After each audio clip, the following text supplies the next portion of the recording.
Tonight, Full Sin podcast gets completely ratioed after their interview with Israeli Prime Minister Benjamin Netanyahu.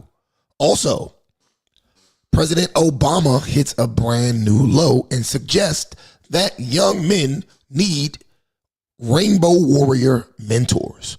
Also, we've got the body cam footage released by Jacksonville police in the William Mcneil assault.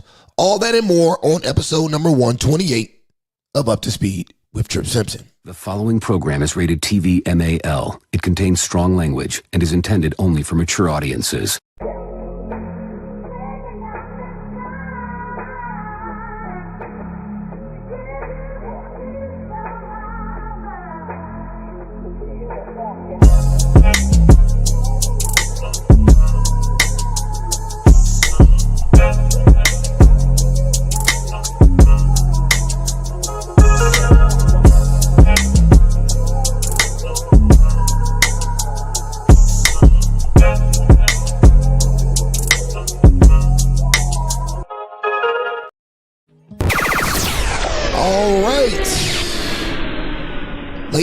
Ladies and gentlemen, welcome back to another episode of Up to Speed with Trip Simpson. I am your host, Trip Simpson, in the building. And you gonna get off his corners? You gonna leave his people be? Or you the one that's gonna find yourself a new plug? You don't mean that shit? The fuck I don't. I built this shit. Me. Brick by brick. And I'll be damned if I let you tear it down just cause you don't like the way another nigga talk.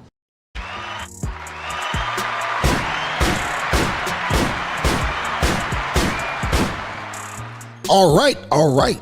And before we get this episode started, ladies and gentlemen, first and foremost, you know we gotta handle business. Let's get it. Family moving up in the business. I know you're gonna look after family. What family you talking about, Ice? Fuck, I look invisible, nigga. That's right, I am not invisible, so do me a favor. If you're watching live on YouTube, Instagram, Facebook, or X, hit that like button for me. Also, if you're not already subscribed, hit that subscribe button, tap that notification bell, and select all. All right. Got a lot of things I want to talk about tonight. We're probably going to go for about 2 hours, up until about 11 o'clock or so. Because the last week has really showed me a lot of things. Now, before we get into tonight's main topics, right? Before we get into that, I want to quickly go over this police brutality situation going on in Jacksonville, Florida. All right. Now, there's a lot to talk about with this traffic stop turn beat down. Oh no, there's a man down. And once again, it is creating a huge divide in racial politics on social media. So if you haven't heard, William Mcneil was pulled over in February, I think, for a minor traffic violation, which resulted in him being physically assaulted by Jacksonville police. At least that's the narrative around the video he recorded, and then he later posted to social media. All right, so what we're going to do real quick is we're going to check that video out. We're going to check out the initial video posted by the quote-unquote victim, Mr. Mcneil. Let's get to that. Second. All right.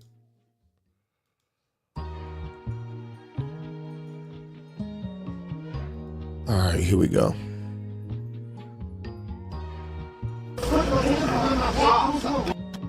He walked up, opened my door because my window don't work, right? And then I said, so what I did wrong? Yeah. He said, well, for one, your headlights are off under this weather. I'm like, okay. There's multiple people headlights off, first of all. And then there's no rain. It doesn't matter. You're still required to have headlights on. Can you pull that law up? Huh? Can you pull that law up? Yeah, when you step out of the car, I will. Can you call your supervisor? Huh? Can you call your supervisor? All right, go for it. So as we can see, Mr. McNeil, he starts his video. His video is already at the point where they're well into the traffic stop. Okay, so let's go. Exit the vehicle now. Exit the vehicle. Woo!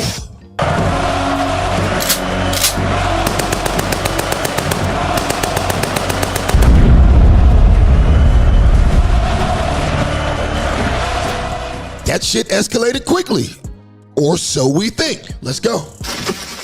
Show me your hands. Here.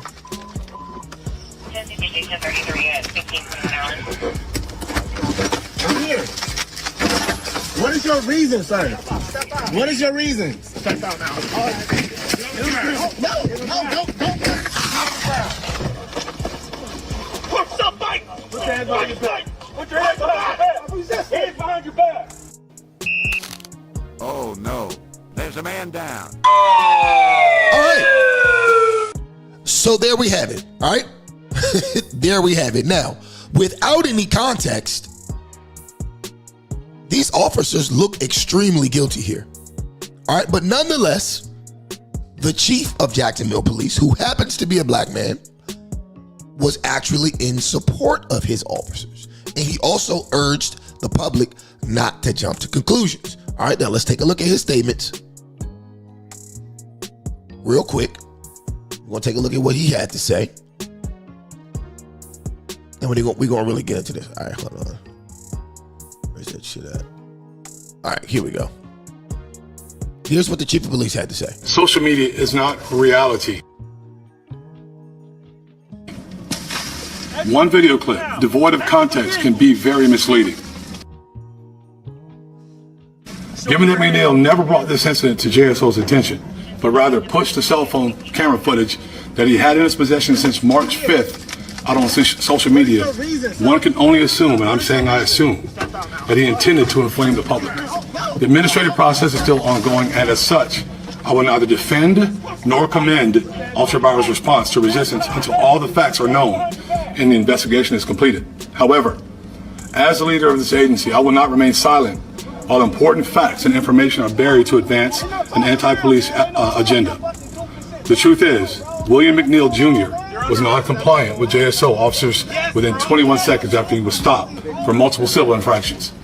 His non-compliance quickly rose to the level of criminal resistance to a police officer. Mcneil was arrested and pled guilty to resisting a police officer without violence. Force absolutely looks ugly. And because all force is ugly, whether or not the officer involved acted within outside JSO policy, that's still what we're investigating. Now, okay, so there we have it. Now, as you can see, this chief looks unbothered. And for the most part, even though he didn't outright say it, it appears as if he's standing up for his officers. Now, why is that? Okay, is he condoning police violence? Or is there something that he knows that the public at the time didn't know? Well, that may be the case. Okay, so what we're gonna do is now we're gonna show the officer's body cam footage. Okay, they just released the body cam footage. Earlier today, I think. Yeah, earlier today they released the body cam footage, and to be honest, it definitely gives a little more perspective to the situation. All right, so without wasting any more time, let's go ahead and get to that. All right.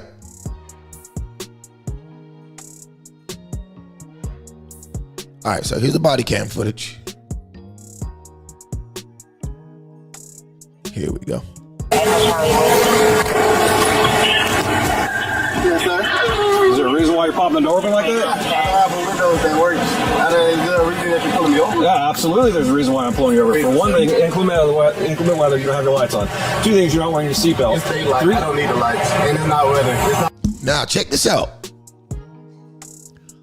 Look how snappy he's getting with the officer. Now, it's not against the law to talk to a police officer like that. However, in my personal opinion, if I'm unarmed and I'm surrounded by a bunch of dudes who are armed, who are giving me orders, and not necessarily in a violent way. All they want is my driver's license and my registration because they stopped me over for a simple traffic violation. Okay? The first thing I'm going to do is comply because it's not that serious. It's not that serious. If you haven't done anything wrong, just give the man your license and registration. And you can calmly explain, oh, officer, my bad. I didn't have it on automatic. I forgot to put my lights on. Whatever you got to say. The officers didn't come at him crazy and aggressive or anything like that. They asked him a simple question. And then he popped off the break. All right, let's go. This is inclement. Okay, I'm not arguing with you. I'm telling you why I'm pulling you over. Give me your driver's license, registration, proof of insurance. No, call your supervisor. Why? Excuse me? Call your supervisor. Why did you pull me over? Say, it's under 35. I'm fucking with the dog driver. I've already told you. Why did you pull me over? Step out of the vehicle. No, step out of the vehicle. Now, come on, man. Oh no, there's a man down. Come on, man. All that is unnecessary. He asks you for simple things. You yell no and slam the door. Right? Let's go back a little bit. This is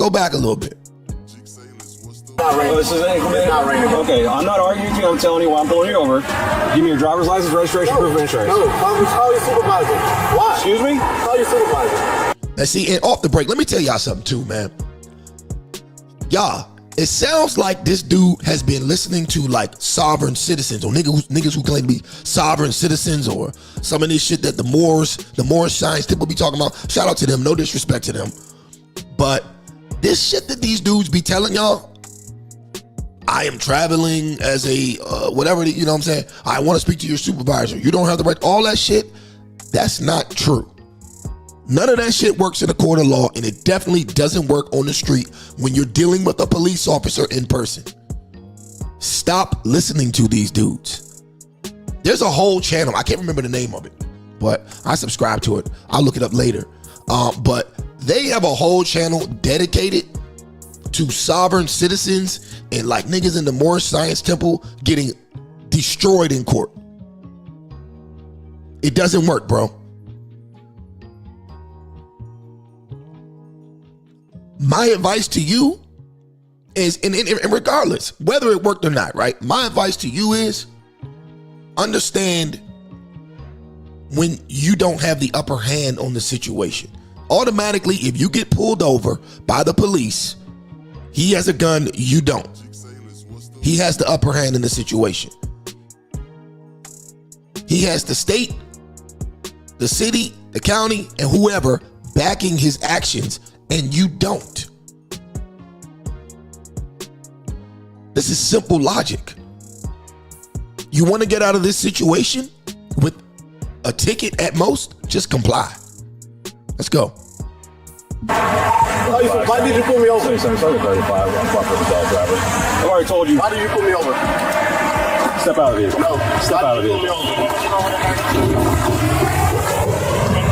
Off the break right there. That's reasonable. That's reason for the cops to break your window and snatch you about the car. Off the break right there. And they didn't even do it right away when he slammed the door. They could have did it right then and there. The cops had probable cause to get at him right then and there. They didn't do it. 25 seconds. For the night for the driver just slammed the door and locked it. Yep. 25 seconds. If anybody responded, come in from Commonwealth, block the vehicle, please.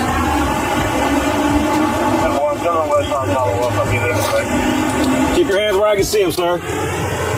Your body camera's on too. I've already told you. Okay. Right now you're under arrest for resisting.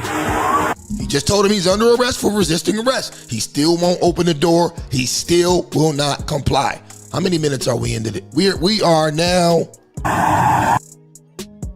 He's almost 2 minutes into this encounter, and he still hasn't complied. You understand? You're under arrest for resisting. The longer you take us on, the worse it's going to be. Okay.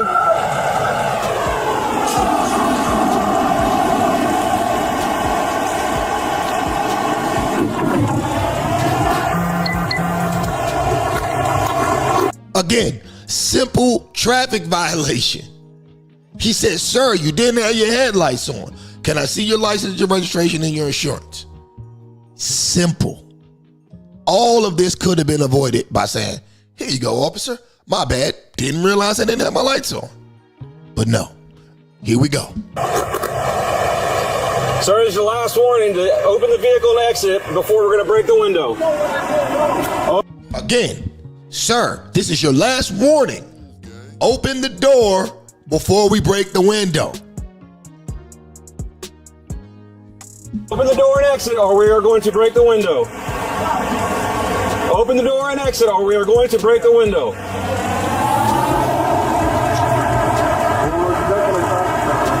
No, he's under arrest.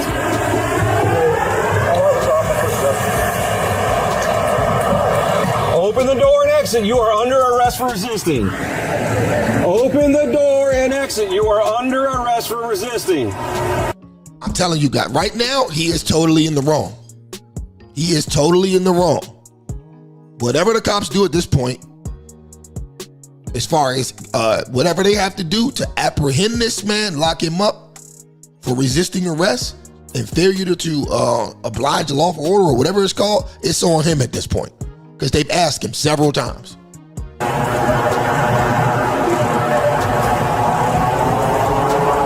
Open the door and exit. You are under arrest for resisting. Open the door and exit. You are under arrest for resisting.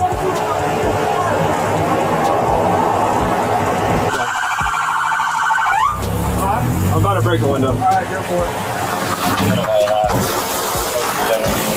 Exit the vehicle now! Exit the vehicle! Show me your hands. Here.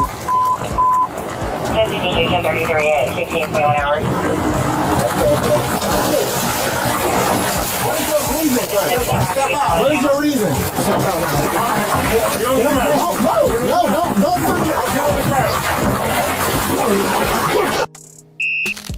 Oh no, there's a man down. Ladies and gentlemen, he earned that ass whooping.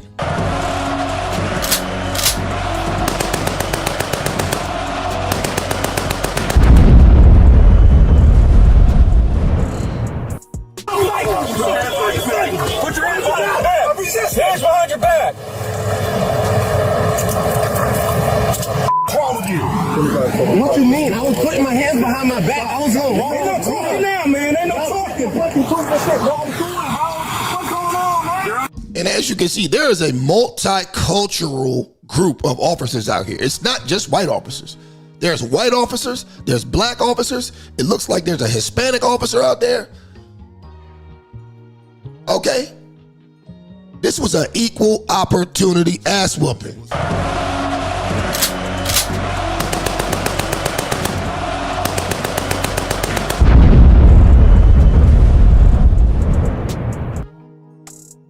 EEO ass whooping. That's what he got.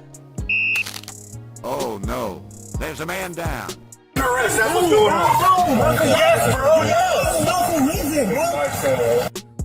He's still talking that sovereign citizen shit. That shit ain't gonna get you nowhere, bro.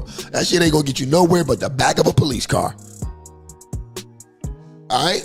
Now, like I said, and this is whether or not you believe the police were right or wrong, right? Whether or not you believe the police were right or wrong, this guy who's being arrested is totally in the wrong. All right, to me, and this is my opinion, it looks like he wanted to antagonize these officers. And, well, he got what he paid for. Now, let's just use some common sense here, okay? Now, the popular narrative that black folks like to spin is that the police are dangerous, violent, and racist when it comes to dealing with our community. Now, if that's the case, if that's your logic, then why in the hell would you start off any engagement with the police on a negative note in the first place? Now, for the record, I'm not saying that that's what I believe. Okay, but regardless, what is there to gain in being unreasonably uncooperative? What is there to gain from that? I mean, it appears to me as if he did this intentionally to agonize the officers, and it ended up working out for him. Now, I don't really see anything that they did wrong besides the sucker punch. All right, the sucker punch is going to ultimately get this guy a nice little check, in my opinion. All right, if the subject isn't being compliant, then by all means, yank his dumb ass out the vehicle and do what you got to do. But the sucker punch may or may not be unnecessary. It depends on how the court plays it, but it doesn't appear to me as if it was absolutely necessary. I mean, instead of just punching him, he could have just yanked him straight out the car. But hey, so I think he may face some sort of disciplinary action, but I don't think he will be or even should be fired. But a suspension wouldn't be out of the realm of reason here. Okay, they're going to get him on something because Jacksonville, to my knowledge, is a sort of liberal town. I don't know. I think it goes back and forth, but they're going to whine and cry about this enough to probably get this guy desk duty for a few months or something like that. I don't think he'll be fired, but I definitely think he's going to face some sort of backlash because the sucker punch was, I mean, I don't know how you justify a sucker punch. Honestly, I don't know how you justify it. But anyways, let me know what you guys think in the live chat, or if you're watching on the playback, comment in the comment section below. All right, now, switching gears. Of course, we have to talk about the Nelk Boys podcast with BiBi Netanyahu. All right, now, if you don't know who the Nelk Boys are,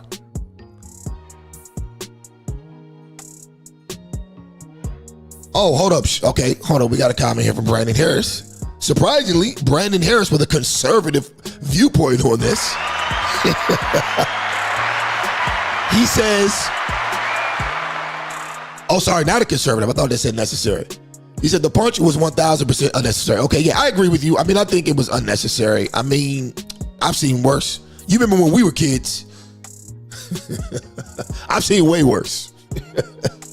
You know what I mean? I mean, the guy refused. I mean, they asked him several times to get out the car. He wouldn't put up his hands. He wouldn't follow any orders.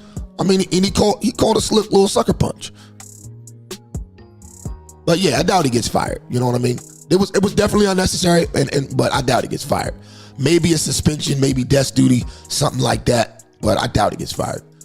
But anyway, back to the Nelk Boys. Now, if you don't know who the Nelk Boys are, the Nelk Boys came up doing like pranks and stuff like in the like 2010s. That's when they came up, right? And then they've kind of morphed their organization into more of a conservative base for like millennial and Gen Z white guys, and it's a lot of black guys, and honestly it's a lot of young men period that like the Nelk Boys. I for one, I like the Nelk Boys. But anyways, so just to, for context, they have a conservative base. They have a young conservative base primarily made of men, right? And on their podcast, they have all type of people in there. They've had Tory Lanez, they've had Mike Tyson, they had President Trump, they've had, everybody's been on it. Theo Vaughn, they've had everybody on their podcast. But recently, they had Israeli Prime Minister Benjamin Netanyahu on their podcast, and it didn't go well. All right, it didn't go well. These dudes got ratioed beyond belief. So that's what I want to get into. Now, of course, a little later, I also want to talk about why black male liberals are the biggest cucks on the planet Earth. Definitely want to talk about that. But before we delve into either of those topics, all right, I want to first address something once again that my liberal friends keep trying to give me a gotcha moment for. Okay? And that's this whole Trump turning his back on MAGA conversation. All right? Now, to me, this pretty much just shows you what page these people are really on. They aren't really concerned, and by they, I mean liberals, right? They aren't really concerned with actually fixing this country. All right? They just want to argue with conservatives. They're laughing at us because of our issues with Trump, but don't even realize that while they're laughing at us, the Democrats aren't gaining any ground. And the policies that MAGA does side with Trump on are actually getting pushed through every day. All right. Now, our biggest gripe with Trump is that he's pretty much BiBi Netanyahu's bitch at this point. Or at least that's what it looks like. All right. Now, when it comes to his domestic policy, I think maybe he could be a little more aggressive with his conservative agenda, but for the most part, he's trying to deliver. All right. But see, as I've noted several times, right? That's the difference between us and them. We hold the conservatives that we voted for to their word. They swore up and down that MAGA was a cult, but as you can see, nothing could be further from the truth. The Trump administration is currently sweating bullets because they can't keep their base in check when it comes to Israel. And in case you didn't know, Epstein, the war in Iran, all of that shit is about Israel. It's about BiBi Netanyahu getting his way. I don't want to get into the Epstein-Israel situation. I've already talked about that on several shows, so you can go back in my archives and you can check out what I had to say about that. But back to my point, nobody's buying the pro-Israel movement, and it's becoming increasingly more evident by the day. Case in point, we can look at the latest podcast from the Nelk Boys or the Full Send podcast. Okay? Like I said, they had Israeli Prime Minister BiBi Netanyahu on their podcast, and they didn't press him on anything, right? They didn't press him on anything. They didn't give him any pushback. And 99.999% of the comments were negative. Okay? Almost all the comments in the comment section of this YouTube video were negative. And I wish we could see the dislikes because I'm sure they far outpaced the likes. So real quick, I'm going to pull that up. And we are going to actually watch the interview. It's a very long interview, and they didn't give any, like I said, they didn't give any pushback to this man. Really nothing to see. They allowed him to lie over and over again, and people just ain't buying it. But anyways, I want to pull up the video so I can go to the comments because I just want to show you how they're getting roasted in the comments section. All right, let's get to that.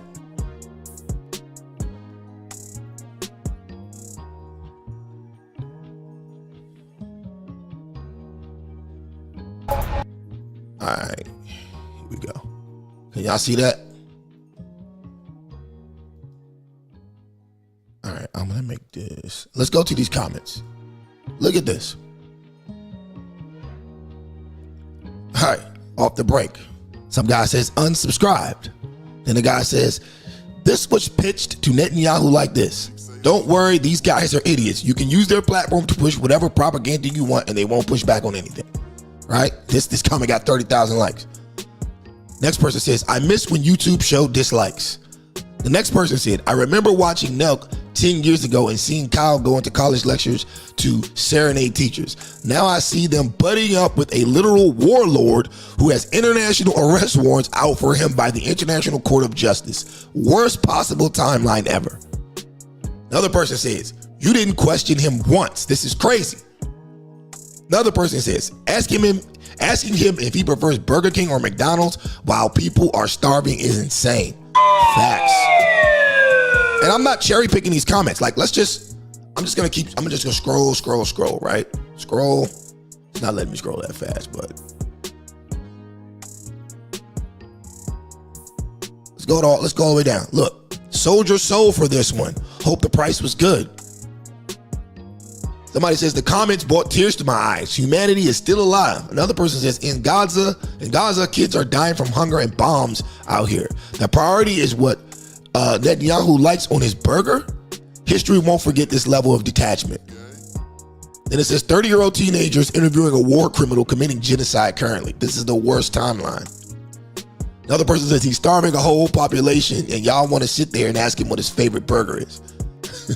I mean, go to the page and you'll see it. Like, keep in mind, these guys, this is just their podcast page. Their regular YouTube page has like 10 million followers. Their podcast page has 2.18 million. There are 20,000 comments on this video and almost 2 million views. And almost every comment, I swear to you, is negative. I mean, they're getting cooked beyond belief. All right, now,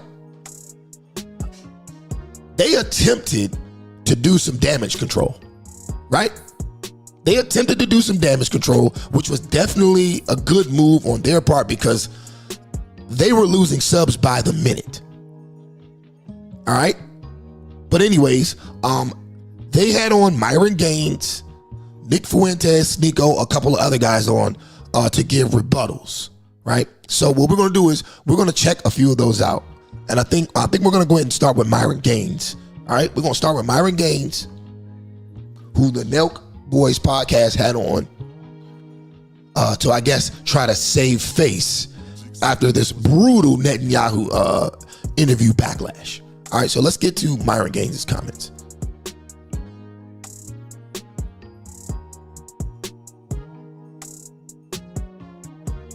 All right.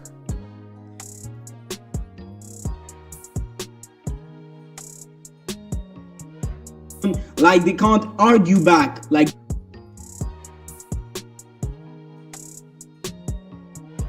all right, bear with me, people. I don't know why the hell my internet's going so slow. What's your opinion on that? Just your overall opinion. Us having a world leader on, as we said. Look, he's a war criminal, bro. He's currently wanted by the ICC. He's killed, like, for example, one of the things he lied about was like, oh, they were burning babies alive. That's not true. A lot of the shit that happened on October 7th was a lie. There was no mass rapes. There was no beheaded babies. Whoa. Really? Oh, yeah, dude. Like that's, bro. He fucking was just saying, look, if you guys want me to really go through this, I can. But a lot of the stuff that went down on October 7th was sensationalized and a fucking lie. Look at your chat. They know I'm telling the truth. Look at your chat right now.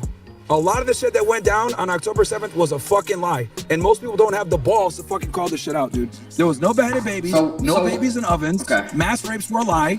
Look at your chat, bro. But murders happened? They're saying facts, but murders happened or no murders? Chill. No, murders happened, but it's very important for you guys to understand how the murders went down. So there were 1,200 people that died on that day, right? 400 of those people that were killed were IDF soldiers, which by international law means they are enemy combatants and they're fair game. Next was about 800 people died. Now this is the part that no one wants to talk about.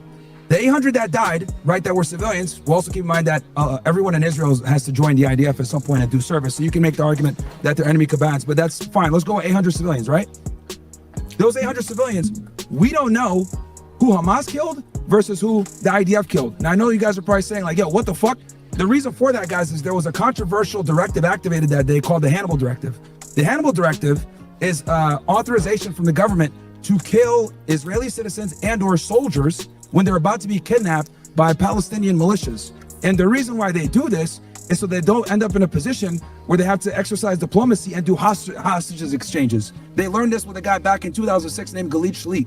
So what Hamas did when they went in there The goal was to get as many hostages as possible to negotiate the release of Palestinian prisoners that are in Israel. Again, I'm not here to condone their behavior, but I'm here to tell you guys why they did the said behavior and what really went down and what the intention was. So when we talk about the 800 Israelis that were killed, innocent people were killed. I'm not refuting that. But what I will say is a lot of those innocent people that were killed by the IDF. How do we know this? Because they were shot by Apache helicopters with Hellfire missiles. Hamas doesn't have that. There was some of them in the kibbutzes, which is their homes. I mean, Myron, this is crazy now. We're going conspiracy theories.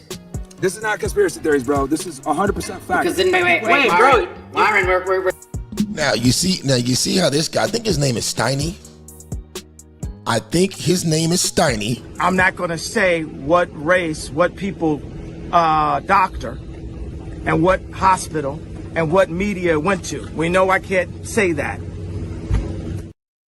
Anyways, he's trying to dismiss what Myron is saying and calling it a conspiracy when in fact it is not a conspiracy. Everything that Myron is saying right now is an actual fact that you can go and look up. I was seeing a breaking news, a tweet. LMFAO having Nelk interview Netanyahu was like Ted Bundy doing a podcast with a woman. These dudes are fucking retarded. Wow, Myron. But here you are. Yeah, I thought we were so homies. how are you any different? You didn't than say him? that was retarded. You said we're retarded. Because you're using the platform, right? Just like, I'll give you a chance, but I'm just saying. Yahoo, Myron. Guys, let's be 100% honest, not bullshit. You guys didn't think you were going to get this much backlash, and now you're No, bro, are you crazy?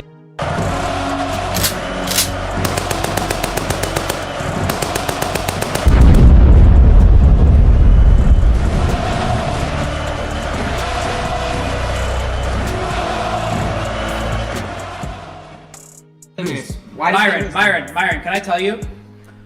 I'll be honest, like I said on the pod, I'm not the most educated on this. When we got the opportunity, I started asking my Jewish friends, and I was like, yo, we're gonna have Netanyahu on the pod, like, what do you think? And they're like, bro, I fucking hate him. And then I asked another person, and they said the same thing. And then I'm like, oh, what do your parents think about him? They're like, oh, they don't like him. So that's when I really knew. I was like, ladies and gentlemen, just want to remind you guys one more time. If you're watching on YouTube, if you're watching on X or Facebook, hit the like button for me, okay? Hit the like button. Also, if you want to give your opinion, go ahead and give your opinion in the live chat. In addition to the live chat, I'm also going to open up the phone lines a little later to take some calls because I want to involve everyone in the conversation. All right, but like I said, hit that like button. Help this video get off into the algorithm. Let's go. dude, this guy is the most hated man on the planet. And I realized that before we did the interview. Myron, this is not a shock to us at all, whatsoever. We actually posted, I posted on my Instagram story, you could check. We're going live on Kick before we drop this pod. No, I know you guys were. But what I am saying is... The hate is not a surprise whatsoever. Hold on, wait, let's finish with Myron and then bring Seiko right after. Oh, Seiko, stay on and just stay, okay. So yeah, what I was saying before, bro, is basically the reason why a lot of people don't like Netanyahu is obviously he's committing a bunch of war crimes. And the other reason why people are pissed off is because Israel claims to be our greatest ally, but they've been involved in a bunch of bullshit. They've stolen nukes from us. They were involved in 9/11. They had foreknowledge it was going to happen. This is all declassified information. It's not a conspiracy theory, contrary to what people tell you.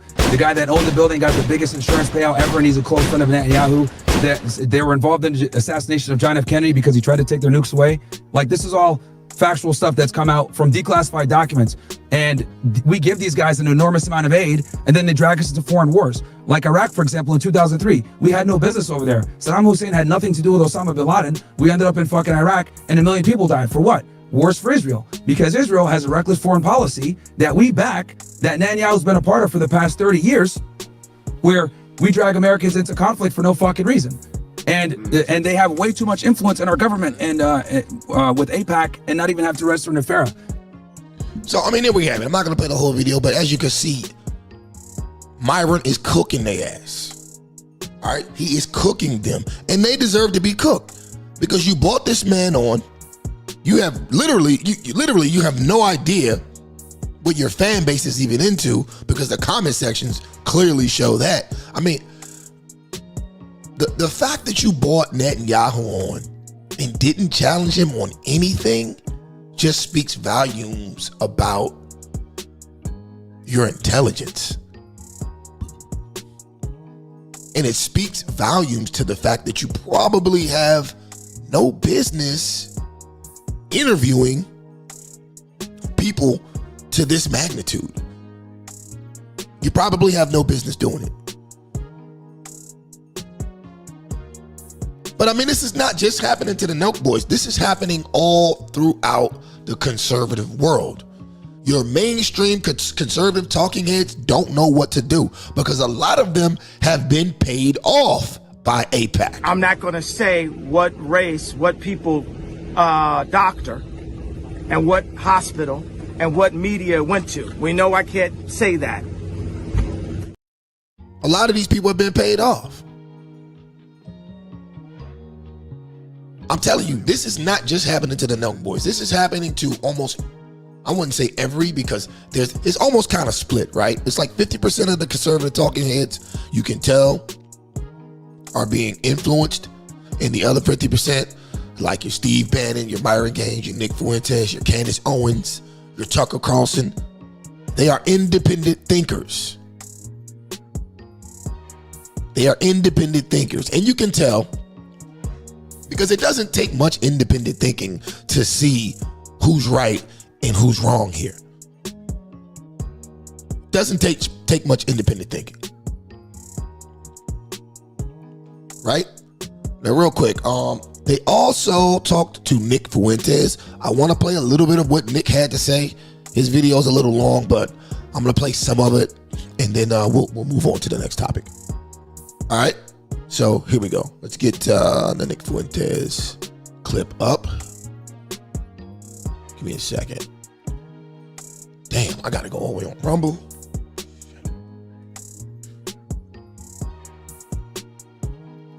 Give me a second, damn.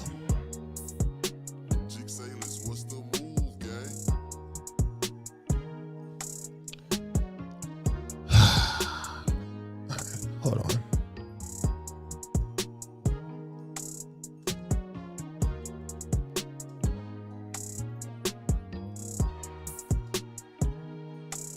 All right, here we go.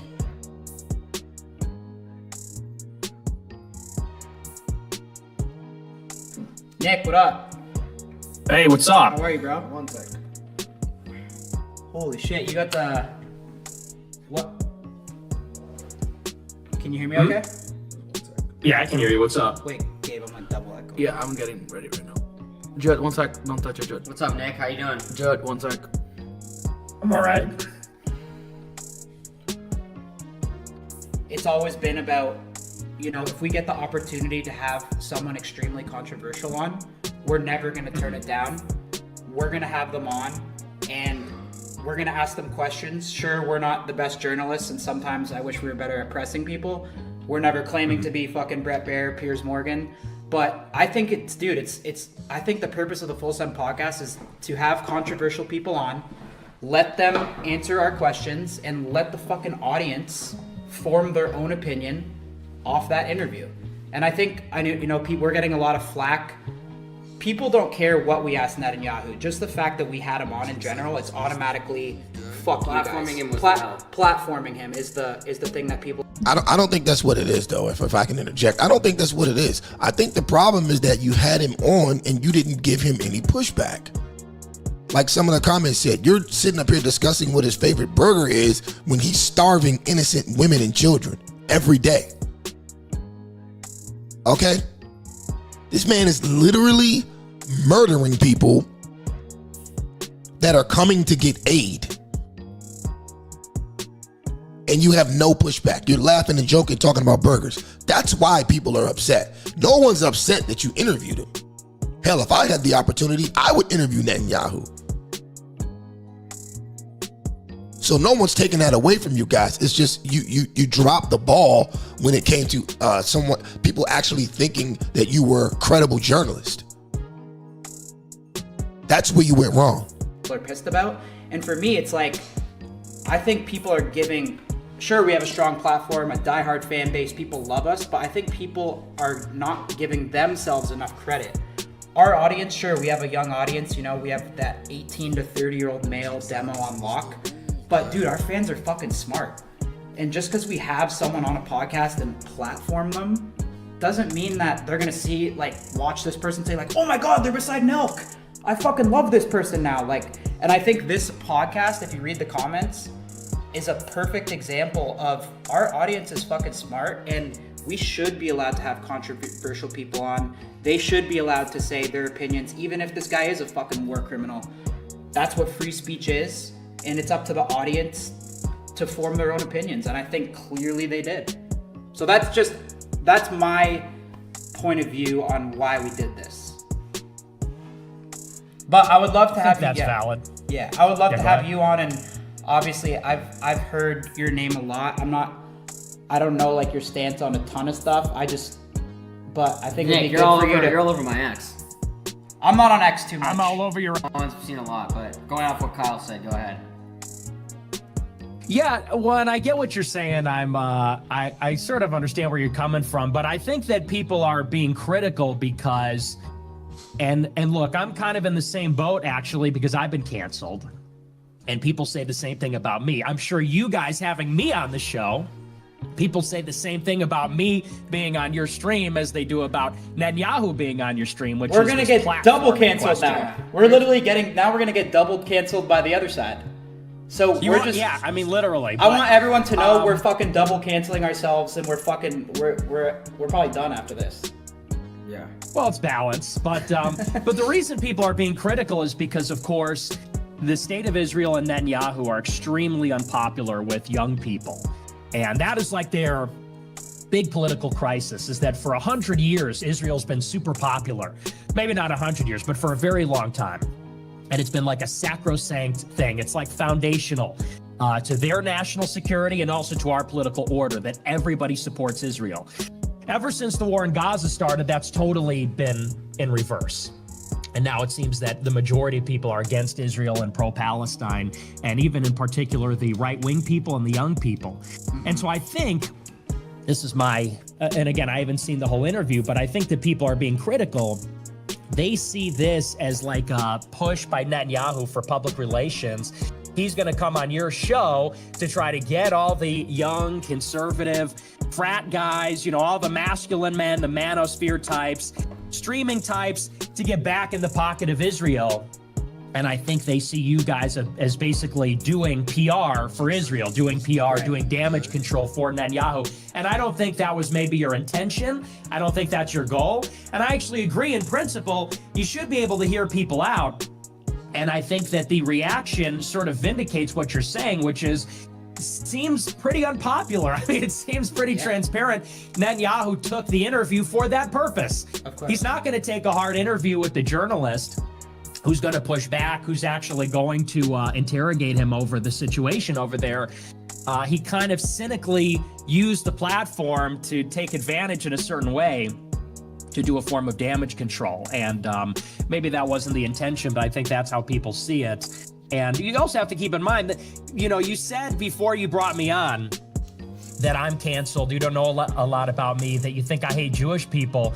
I will say, just for the record, I'm a live streamer. I do a talk show, okay? So I've never been convicted of a crime. I've never hurt anybody. I'm not a terrorist. I do a talk show. I do a live stream where I talk about politics. Netanyahu, on the other hand, is currently prosecuting a war and has been prosecuting a war for 20 years. And it's so funny that you have an interview with Netanyahu, and I don't know how that came about, but it's totally mainstream. It's totally acceptable. You have it on all the major platforms. But this is somebody who has killed people. This is somebody who's in the process of committing what is effectively an ethnic cleansing and a genocide. And it's just sort of interesting that, we're talking about platforming. Who are we going to bring on? Who are we allowed to talk to and have these conversations with? And people think it's basically a foregone conclusion. We'll have on a foreign head of state who is killing women and children, hosting these humanitarian aid sites, and killing the Palestinians that try to get their food and water. And there's like a moral equivalency that's created with someone like that and someone like myself. Oh, I mean, we didn't hesitate. We didn't hesitate to have you on for a second. The second the chat said Nick Fuentes, I DM'd you 15 seconds later. Obviously. No, and I'm not criticizing you or anything. I'm saying that's like the mainstream opinion. People are afraid to have me on the show. I'm considered canceled or whatever. And I just point out there's just sort of this. So why do you think? I'll ask you that question. Why is that then? Why are people scared? And I'm gonna let him cook because he's cooking right now. A lot of people don't like Nick Fuentes. He says he has a lot of strong opinions about a lot of different people, and I don't agree with all his opinions. But I can respect the fact that the guy doesn't hide behind avatar or anything like that. He gets online every day and gives his honest opinion. A lot of those opinions that I agree with, some of which I have differences with. But you got to respect the guy because he says what's on his mind and he's not afraid of the consequences. And right now, he's cooking. So let's let him cook. Have Nick Fuentes on. Well, I mean, that's sort of a tall order, but I mean, it's really a question of our whole political order. I think that you have to ask yourself, why are certain opinions considered beyond the pale? Certain opinions are considered too extreme or radical and some aren't. I think it has everything to do with who has political power. And so, for example, I'll give you just one example. There was a bill that passed the House of Representatives this week. The vote was 422 to 6. So virtually every member of Congress voted in favor of the bill. Can you guess what it was? It was $500 million for missiles for Israel. I'm not going to say what race, what people, doctor, and what hospital, and what media went to. We know I can't say that. Now you think we just passed this extremely contentious bill, Trump's big, beautiful bill. It cuts Medicaid, it does a corporate tax cut, it does $150 billion for border.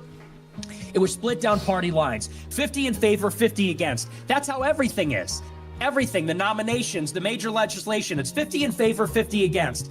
But when it comes to foreign aid to Israel, it's 420 to 6. It's everybody versus like a handful of people. And this speaks to the fact that our political order, our political system, the government, the mainstream media, they seem to be 99 to 1 basically in favor of supporting Israel, of supporting Holocaust museums, Holocaust Memorial Day.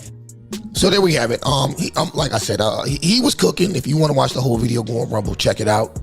But yeah, basically what he's saying is the issue that their audience has, and what all of us on the right have, those of us with sense who haven't been bought and paid for by a certain country in the Middle East, is that we can see what's going on and we have a problem with it. We see what's going on and we have a problem with it. And this is not just a problem for the Nelk boys. This is a problem for the entire conservative base because they've got some choices they're going to have to make. Are they going to stay loyal to a foreign country, or are they going to do what their base wants them to do and cut ties and actually put America first?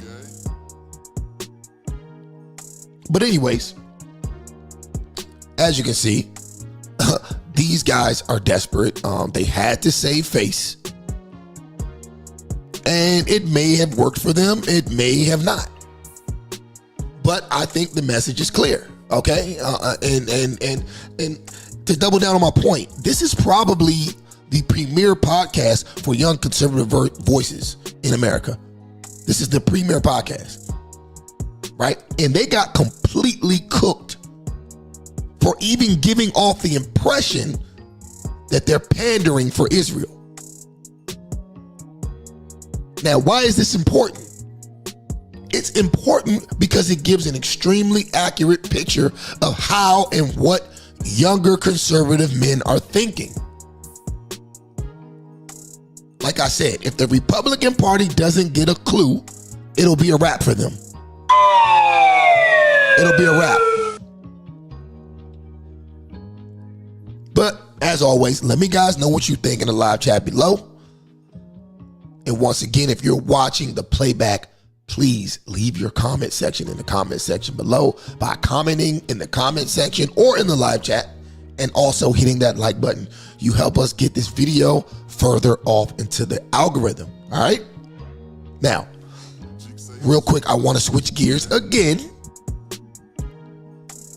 I want to switch gears again because I want to get into this whole black male liberal conversation, right? I have a few examples of the ridiculousness of black male liberals that I want to get into tonight. And the first example is more so a representation of the doublespeak that black liberals in general display when they complain about Trump, but are completely silent when their guy does the exact same thing. Now, what exactly am I referring to? Well, y'all remember when Trump offered federal workers 8 months of pay and benefits to quit their jobs, right? Well, all of you Negroes blasted him for it and whined and cried about him being an evil man and trying to trick people out of their jobs. Well, recently, Governor Wes Moore, who has completely tanked the state of Maryland's finances, is now literally doing the same thing, except he's offering less money to Maryland state workers in an attempt to cut down on the current $3 billion deficit that he is responsible for. So without wasting any more time, let's get to that clip. Give me a second, guys. All right.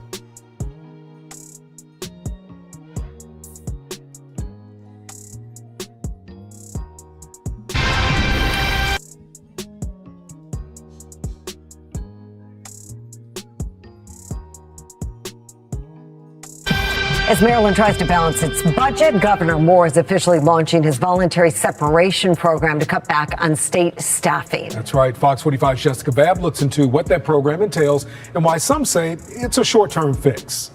Even though eligible employees who choose to leave could be getting at least $20,000, Republicans like Senator Stephen Hershey are skeptical, saying the program likely won't save enough money, meaning there could be more cuts and fee increases down the line. As Maryland struggles to balance out the budget and overcome its $3 billion deficit, a new buyout is on the table, incentivizing state employees to leave. This plan is going to save a lot of taxpayer money, and that's what the residents of Maryland should be looking forward to. But this is only part of the problem, and a lot more needs to be done. Governor Wes Moore announcing the voluntary separation program Thursday, an attempt to reduce the state workforce and save money. Eligible employees applying by August 4th will get one lump sum of $20,000 and an additional $300 for each year of state service. They'll also get 6 months of paid health benefits. That's really not enough, what we think, to incentivize people to leave their jobs and to go out. So, and in order for it to be reasonable and be able to work, you have to go after those higher salary individuals. This coming after a hiring freeze was already implemented, as the executive branch works to make $121 million in personnel cuts. This earlier letter from the governor says they'll also be eliminating vacant positions, but it's not clear what's on the chopping block. It's good to see that the governor is moving forward with this plan.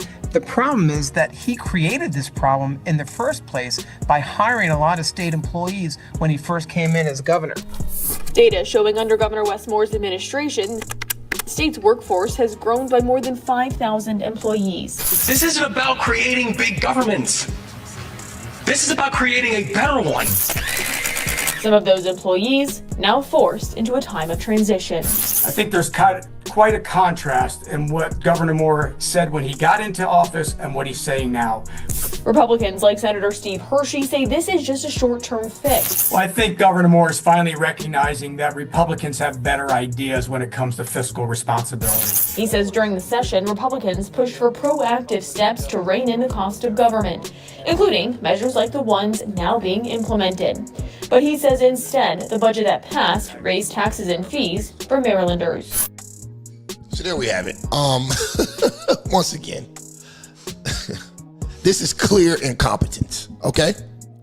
This man came into power, right? And was handed over a, don't quote me, but I believe it was a $4.5 billion surplus from Governor Hogan in 2023. Okay? He got $4.5 billion. And now there is a $3 billion deficit.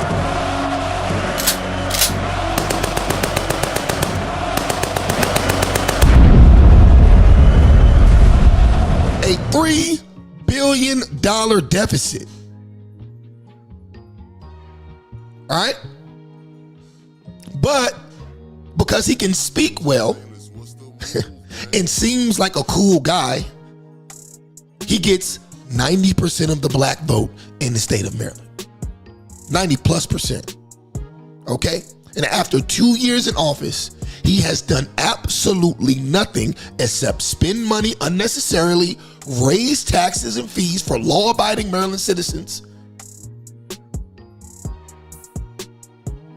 and he's increased the size of the government unnecessarily. Okay, and now he's got to cut all those people.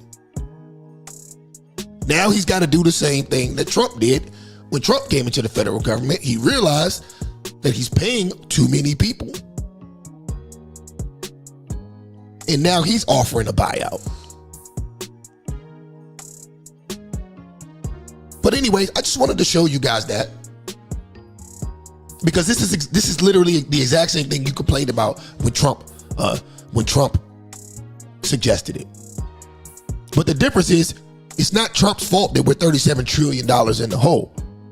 It's Governor Wes Moore's fault that the state of Maryland is in a $3 billion deficit. It's definitely his fault. But anyways, I digress.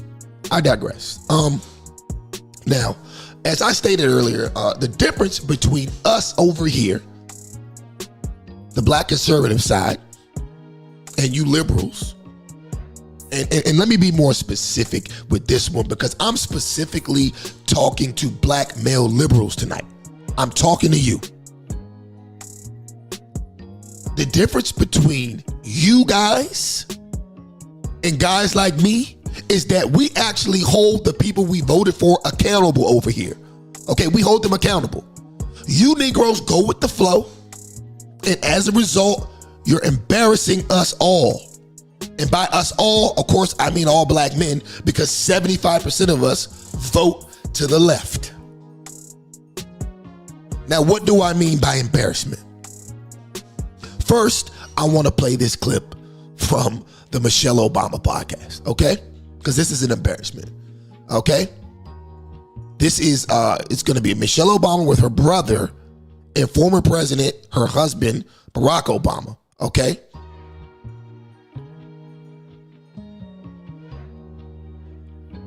And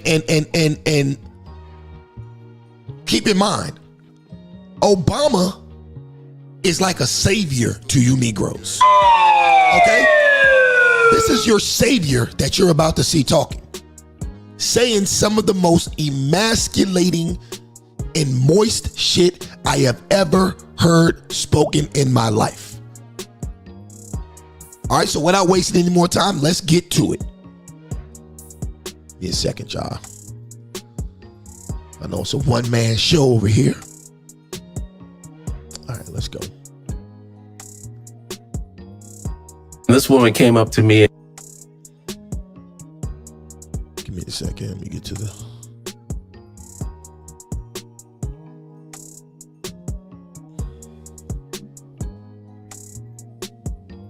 She's trying to be somewhere between forever and then the other show that people are talking about, Adolescence, which I haven't watched yet, which it gets into sort of the misogyny that young boys are exposed to, and the online, you know, the manosphere. They're getting their parenting. They're getting their online. parenting. They're getting their notions of manhood from extreme. Now, look how these two grown men curl up. The manosphere. You see how they immediately defer to the woman? They're having this whole entire episode, right? Matter of fact, it's called Barack Obama on what it takes to raise boys and how Michelle made parenting better. Off the break, the title of this video is some weak, emasculating punk shit.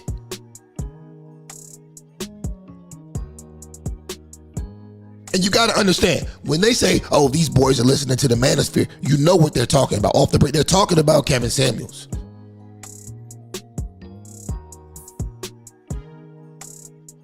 They don't want the men to take that red pill, right? Because that's what it's called, the red pill. And that's not really called the manosphere, it's really called the red pill. They don't want men taking that red pill, because once men take that red pill, there's no turning back. Once you understand, for one, that most modern women are full of shit, and that for two, how they were programmed into being full of shit, you can never unsee it. It's never going to go away. And once that goes away, right? Excuse me. Once you take that red pill, and once you get that mentality, feminism doesn't stand a chance. Feminism doesn't stand a chance. And that's one of the tenets of modern day liberalism. Feminism. And I did a whole show about why feminism is one of the major principles of modern day liberalism. We ain't gonna get into all that, but long story short, feminism is a subcategory under communism.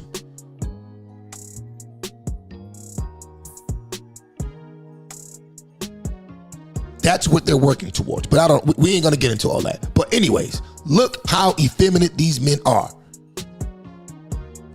Extremists. Yeah, extremists. Well, let me ask you this. Yeah. Because let's go back to the original question. All right, Emma's trying to figure out how to raise boys.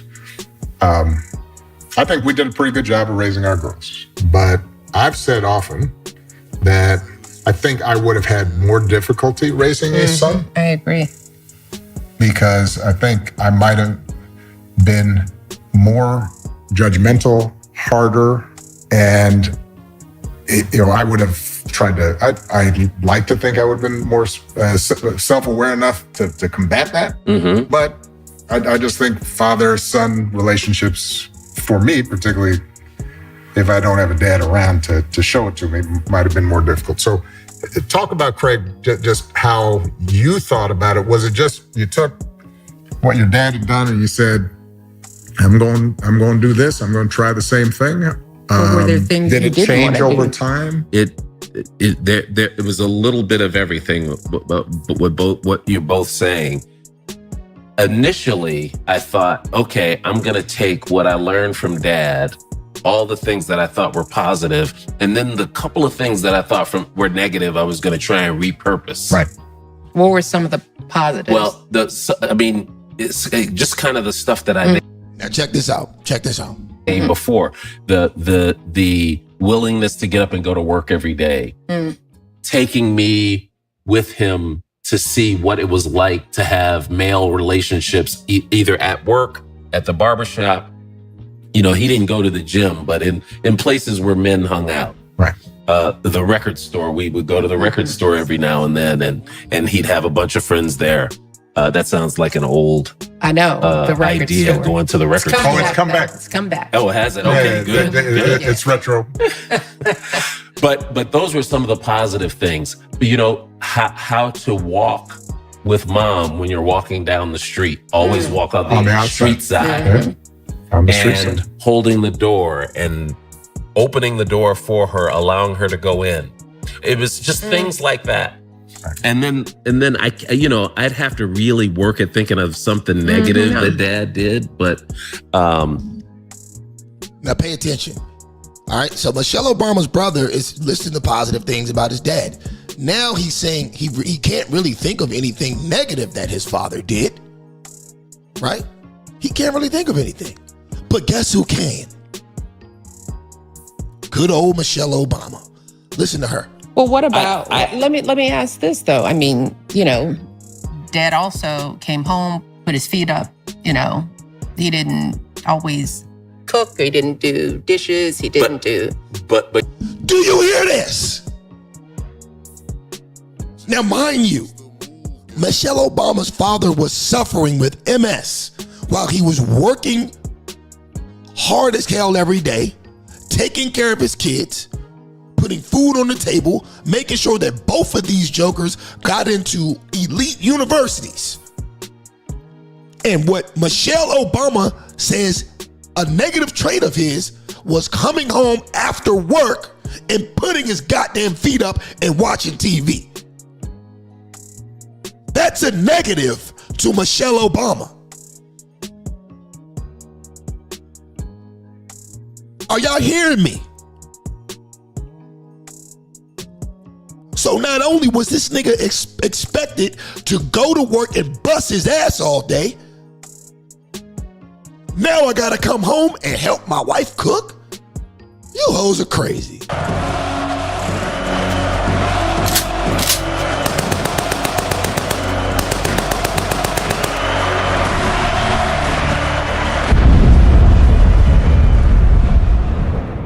I'm gonna rewind that.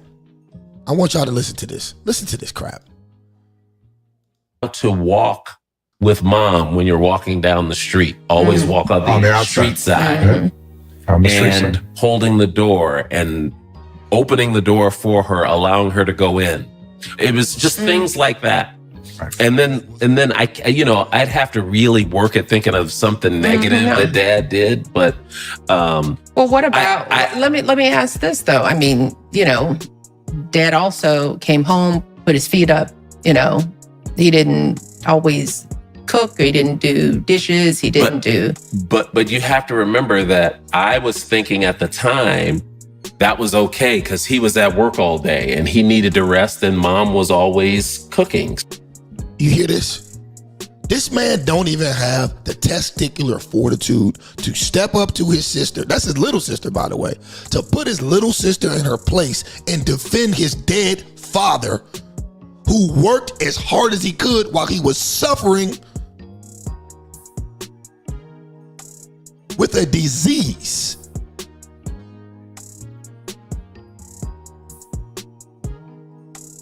This is the level of emasculation that the black male liberal was on at this point. This is why I cannot rock with you. This is why I don't vote like you vote. This is why I don't talk like you talk, because of niggas like this. I would never disrespect my father in that manner.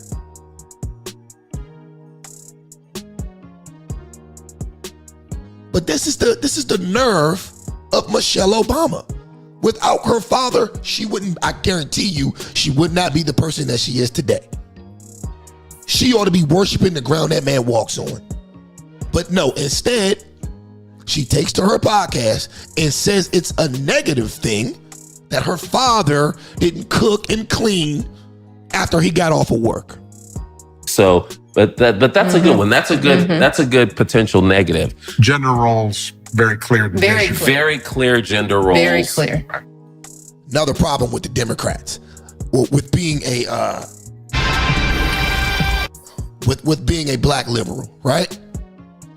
You gotta co-sign shit like having no gender roles. This is the shit you gotta co-sign when you're a black liberal. But I'm crazy. See, the problem with you niggas is you're so worried about getting the one up over a bunch of imaginary rednecks who are out to get you that you're willing to ruin your own community just for an aha moment against the imaginary rednecks. That's the problem here. Conservative values would actually save the black community, but the black community won't accept them because they feel like they'll be siding with rednecks who are their imaginary enemies. This is the backwards logic of the black community. Meanwhile, the rednecks ain't even thinking about niggas. It's As a matter of fact, nobody's thinking about niggas until they headed to the ATM at night.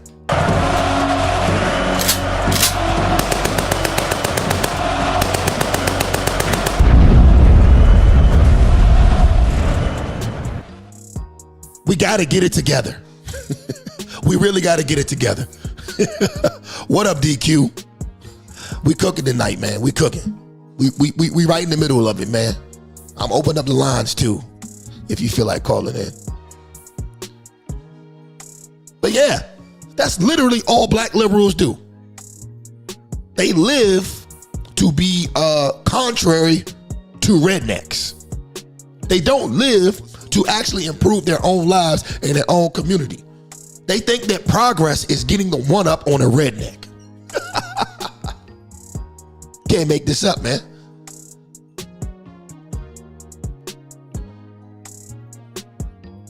Meanwhile, you don't even realize you in the same boat as the rednecks. Most rednecks don't give a damn what happens to you. They're not even out to get you.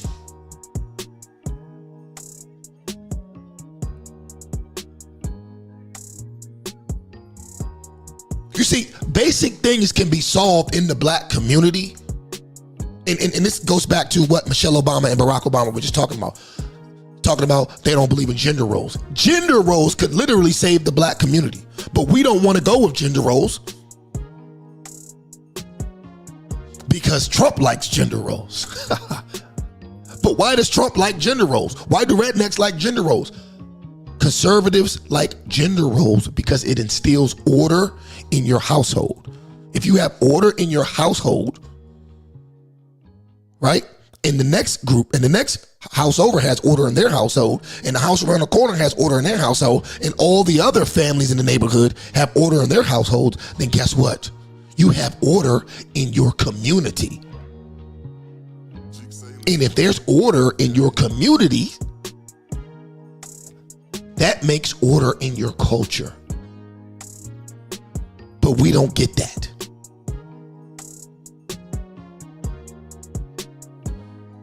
Now, I want to move on to the second part of the interview that I wanted to highlight tonight.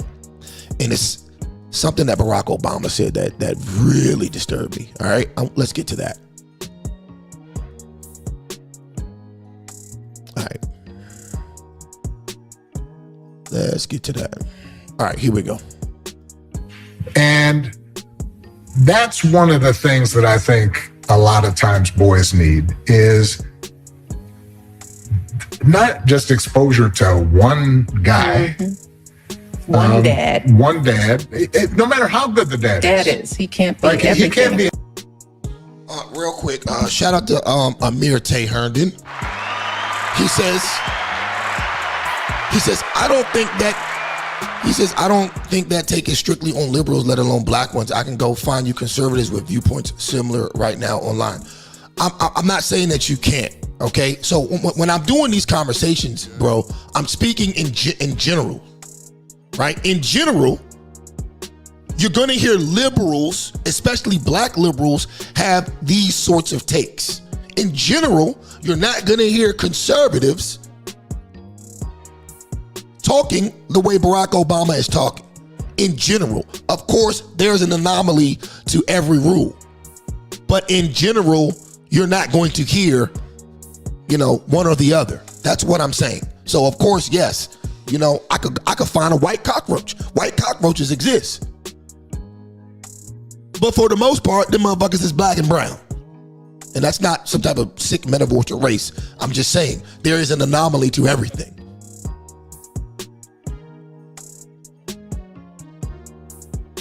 Okay? So, but matter of fact, I'll give you a chance to call in later if you want to give your 2 cents. You know what I mean?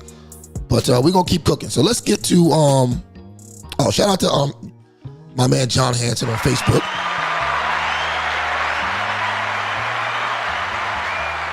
He says, it's structure that brings order. Yes, you are absolutely correct. And that's what I'm getting at. But see, the reason why we mess up is because we don't believe in structure. We think structure is for the white man. We think structure is for the conservatives. we celebrate the fact that we're not structured.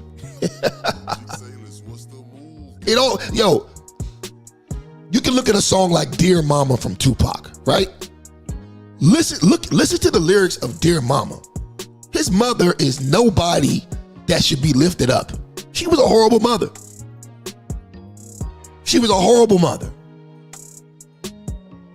But these are the type of people that we celebrate in the black community. We celebrate women who make horrible decisions for themselves and for their children. We prop them up on a pedestal. There's no shame in our community.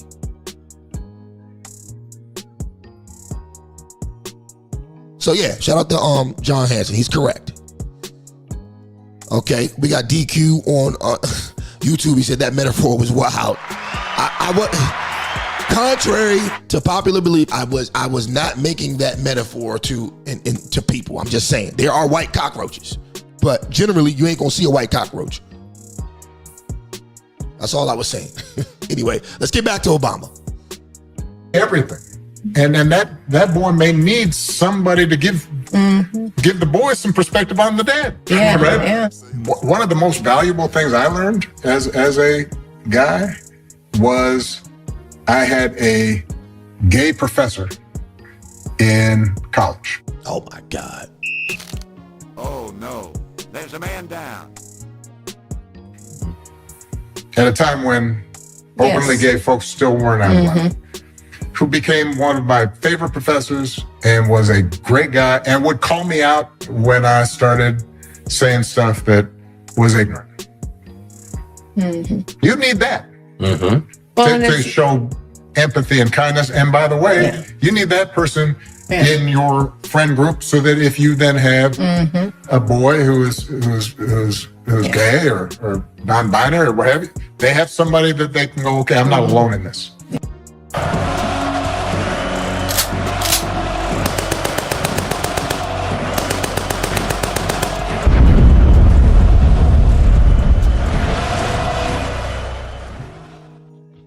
Is this your king?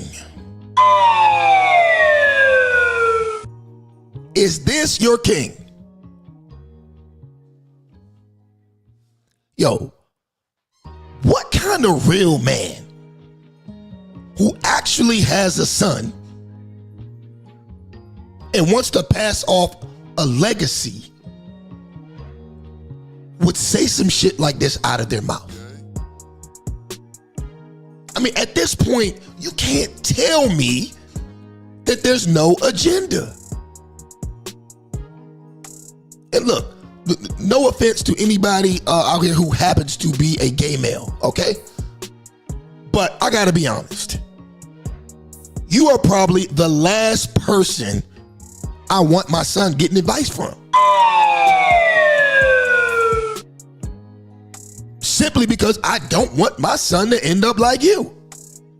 And that's not offensive because you're happy with yourself. And right. So as Maryland tries to, you're happy with yourself, and that's all that matters.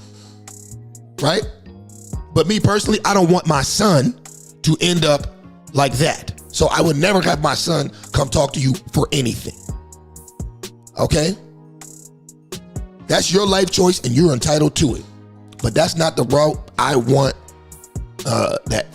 for my son to take. And let's say he does decide to take that route in life, then he'll have to deal with that on his own.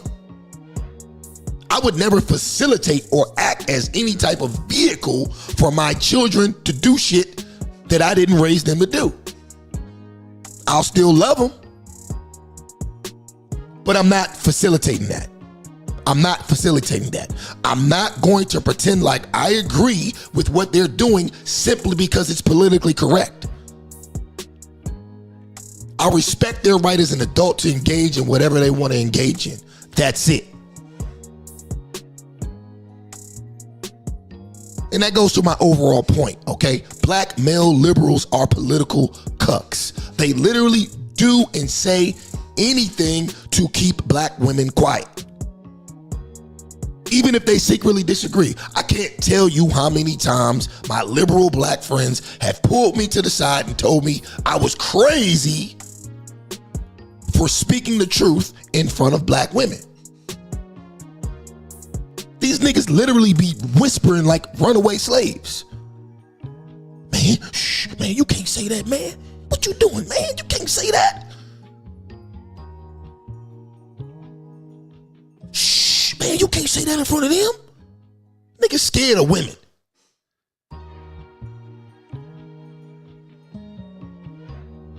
Y'all remember that movie, Django? I remember Django when Jamie Foxx first pulled up on the plantation with the white dude, and he had them fancy clothes on, riding on the fancy horse, and all the slaves were in awe. All the slaves were in awe of the fact that he had on fancy clothes and that he owned the horse. Okay, that's how black male liberals feel when a real man starts speaking the truth in front of black women. They like, man, who is this uppity nigga?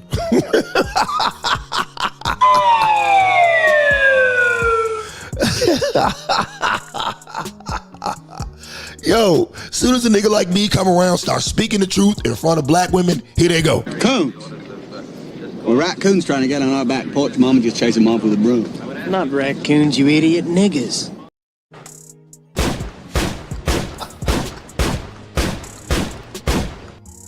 Oh, shit. Honestly, man, it's the saddest shit ever, bro. It's sad, bro. It's sad seeing niggas go out like this, man. But it is what it is, man.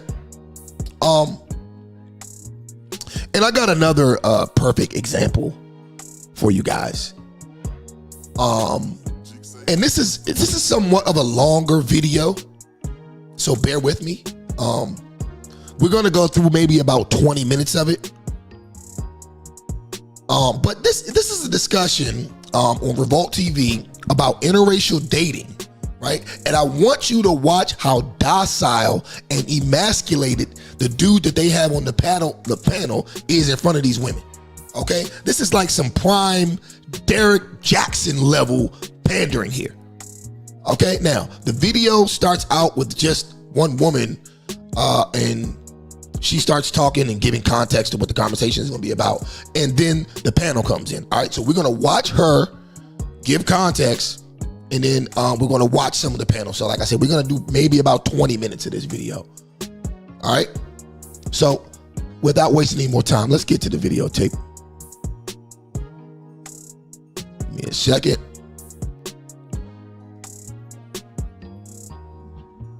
Never been married.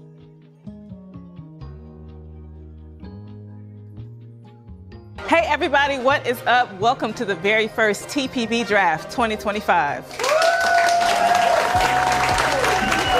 All right, y'all can see that? All right, cool, we got that on the screen. All right, awesome. All right, let's go. Let's cook. I'm your host, Lene Vani, and with the NBA draft looming, I figured now's a good time as any to ask, why do all these black athletes end up with white women? It's a question that has community-wide implications, with interracial dating serving as the crux of these huge... Now granted, I have to say this off the break. Off the break, this is a bad faith argument, right? This conversation off the break is going to be done in bad faith, because she starts off by saying, why do all these black men end up with white women, right? And when she says all these black men, she's talking about the maybe 30 to 40% of NBA draft picks and NFL draft picks who have white girlfriends. She's not talking about the 87% of black men who are actually married to black women. No, she's concentrating on the basketball and football players. So off the break, this goes to show you where the average modern black woman's head is. They aren't even looking for a regular good man. Off the break, they're worried about what the football players and basketball players are doing. And really, this shouldn't even be a mystery to them. Why do the football players and NFL players go and get white women? It's because the majority, or a lot of the black women that they encounter who chase athletes are ghetto hood rats.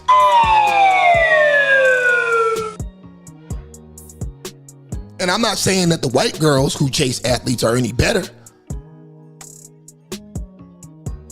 but they know how to hide it a little better. The black women who go chase athletes it's clear as day what they want to do. It's not like these athletes are faring off any better with black women. So the white woman, she's gonna get you arrested. Okay, well, a black woman is gonna get pregnant and she's gonna take you straight to court and try to take half your money. So what's the difference? If I gotta pick my poison, I'll pick the one that at least has table manners.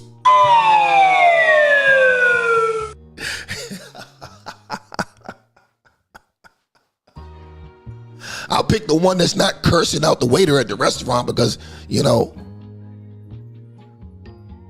bought the wrong thing out.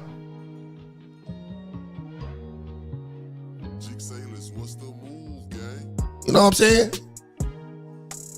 But anyway, let's let her cook. Waste of time, gender wars online. Well, somebody's got to have the conversation. In today's episode, we will explore all sides of this debate and even widen the scope because, as we know, it is not just a sports war phenomenon. So get ready to lock in with the Dream Team right here today on The People's Brief. These starting players and I are tackling a big one, and I have the pleasure of introducing our first round draft picks for tonight's conversation. Pick number 1 is no stranger to the sports world. A former collegiate D1 basketball star herself, turned storied sports journalist and TV producer for Essence's Black Women in Sports. She's the one and only Cherie Nicole.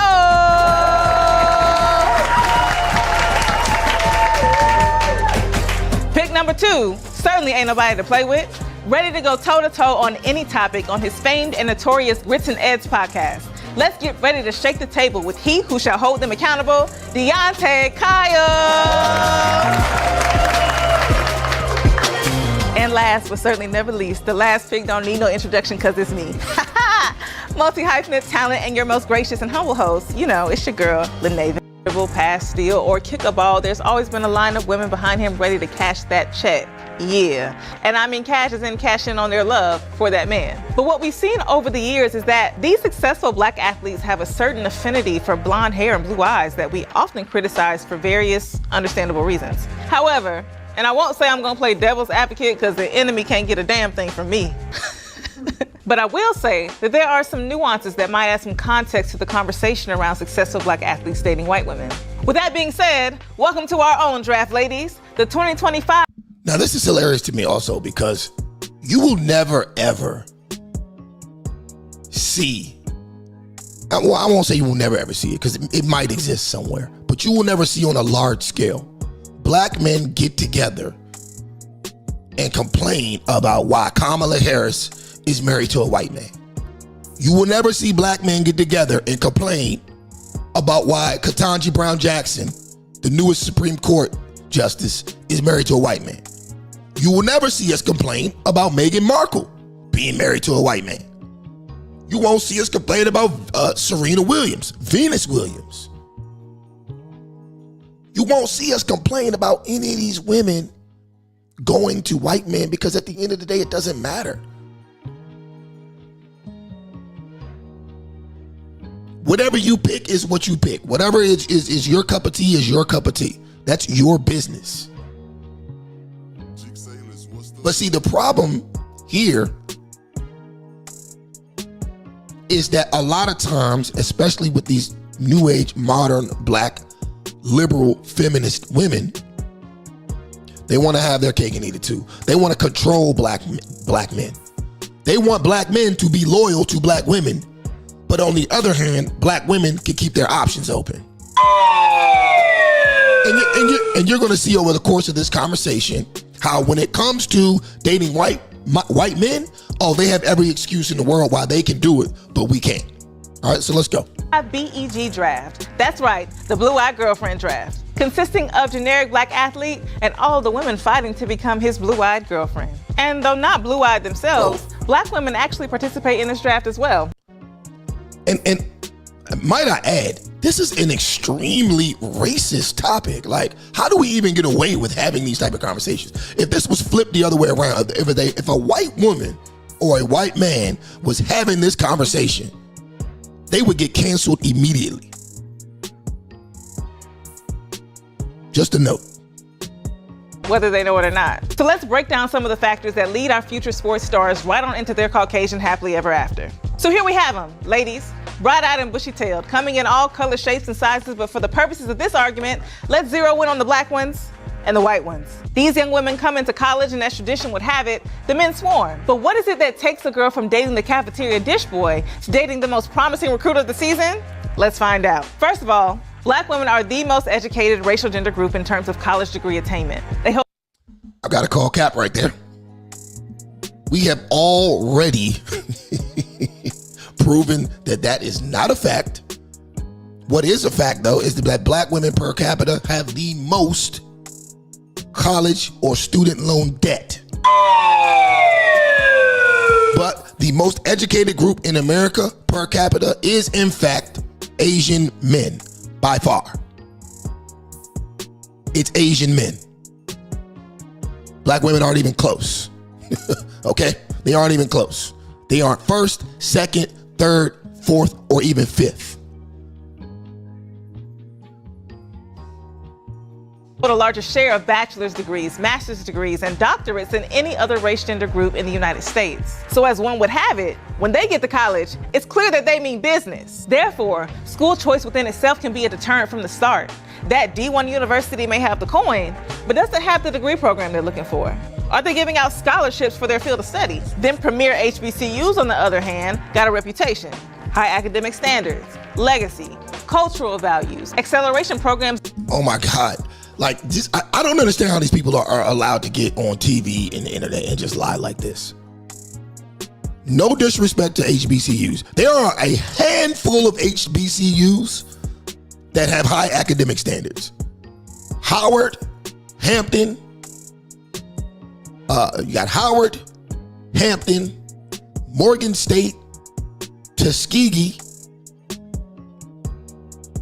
and North Carolina A&T. The rest of them schools, you can roll up in that motherfucker with a 1.5. As long as you got the college loan signed off on, you're good to go. Please stop the cap, people.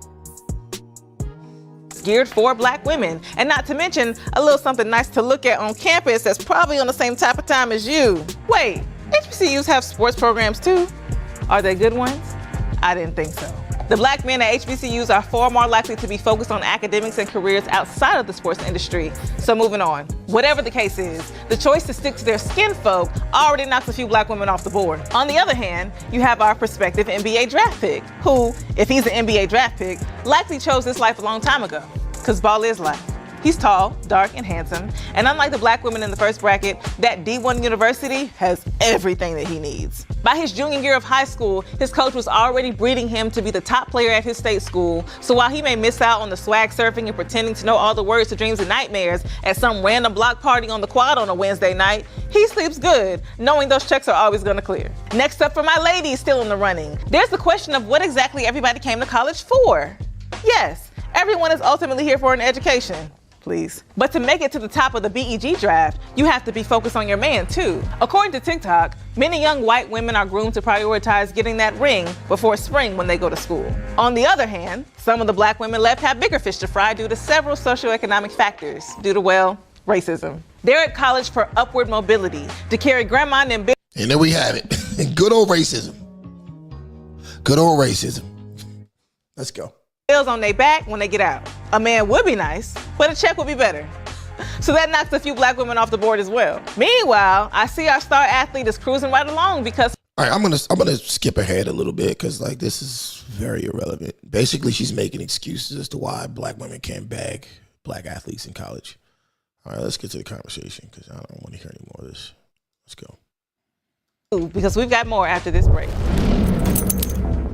Well, y'all, thank you so much for coming to the show. Absolutely. I'm so excited to sit here with you two specifically to have this conversation because this conversation can go in so many ways. So before we get started, just like give me a lay of the land. I guess maybe not what's your introduction, but what's your experience with the conversation about black athletes ending up with white women or black men who prefer white women at large? I would honestly say mine is frustration. Okay. Because I think the conversation needs to go in a different direction. Okay. I think we're lacking the communicative skills to be able to even have a conversation that's edifying, that gets us to the other side of being frustrated. It is something that's a real thing, and I can acknowledge that. But even as a black woman, a former athlete that went to a PWI, a single black woman, you know, I have my feelings. Like, I love black men. I prefer them as well. So it's almost like sometimes I feel like, man, they got another one of them. But at the same time, it's like, you know, love is love, and there's so much. This is a convoluted issue. So for me, I'm just excited to dive in it with you guys, and hopefully people that watch will understand. Like, it's not just as black and white, no pun intended, as it may come across. And before we get to talking about more about preference and I guess what we find appealing or attractive, I want to speak a little bit to what you said about these people don't really understand me and I don't understand them. I think for me specifically, when I think about my choice and who I want to end up with, I want to be with somebody I don't got to explain nothing. When I tell you, my plight understood, and unfortunately, for sure. No offense, Deontay, I'm gonna have to explain certain things to a man. That's it's something you're not gonna get, boo. But yeah. a white one, for me, absolutely not. Yeah, because it's two factors now. It's like, also too, it's like, I remember I was talking to this white girl one time. Cause she had like red hair. I thought that was like, I was like, whoa. Like, you feel me? Like, this is crazy, you feel me? But it's like, I had brought her to my neighborhood and like, the way we was talking and communicating, she was like, what does this mean? What does it mean? I was like, this is getting annoying. Like, I'm not trying to translate. Just kick, like, shut up. For real. You know what I'm saying? But, like, you know what I'm saying? Like, cause I'm thinking, but this how you think, cause it's like, you watch this and it's like, yo, Shawty got red hair, like, you see what I'm doing out here, like. Okay. But the translation part, it was just like, oh, I really don't get these people. And then when I went to her house, it was like, how are you? It's like, what, you wasn't expecting me? But nah, they wasn't expecting me. So it's like, oh yeah, these dynamics is and off. now your safety. Yeah, I feel like too uncomfortable to the point where it's like, yeah, go up and go in the room, and it's like, go in the room. No, I ain't going in the room. Go in the room is. Yeah, I was like, man, you know, my dad, he really gonna trip. I'm gonna go and get up out of here because I don't feel comfortable over here. Okay. So it's like, but you remember stuff like that. And as a boy, it's like, when they daddy be looking at you weird, it's like, let me get up out of here. If I had to call my dad. You feel me? We don't want your dad to show up. Oh God. Okay, and what about you, Cherie? This is a tough one, guys, because Lene, I'm with you on that. Okay. As a black woman, I really don't believe wholeheartedly that any man other than a black man can truly connect with me in the way that you described. Right. Yeah. On the other side of that, I have to also own the fact that there are frustrations that I have with a sect of black men in this generation when it comes to partnering, when it comes to potentially being a husband or even a viable boyfriend that has now put me in a position where even though I really don't want to be. Now this part right here is going to get interesting because she's about to basically make her excuse, right, for why she has to consider white men. All right, so basically she's going to say that there aren't enough eligible black men for black women. All right, so let me let her cook. Open to dating men outside my race. I don't want to do it. Let me be very clear. It's not what I want. That makes sense. But it's something that at almost 39 years old, still desiring a family. And Shorty, you cooked anyway. You're 39 years old. You're done. Like, I don't understand these women. Like, you took your choice. You chose to chase your career. You are now 39 years old. Nobody is about to wipe that up. Nobody in their right mind. Somebody will do it. Right? There's always a simp out there who will step up to the plate and do the unthinkable. But the problem here is that when it comes to the woman, she's not really gonna want that simp. She's just gonna use him.